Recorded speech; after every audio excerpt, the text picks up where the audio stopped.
What's up everyone, welcome to this video. In this video I will show you how to enable or disable double press side button in Samsung Galaxy S25 Ultra.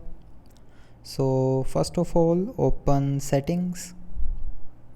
Now in settings, scroll down and here click on advanced features.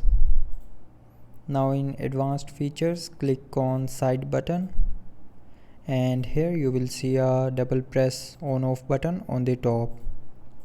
So if you want to disable the double press side button, then turn off this button, and now when you will double press the side button, nothing will happen.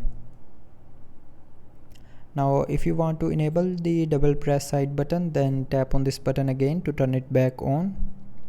And after that you can choose action. You can choose quick launch camera or open any other app, and after that when you will double press the side button, it will perform the action.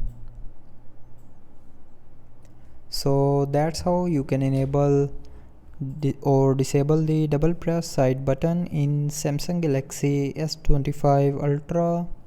So I hope you liked the video. Thanks for watching.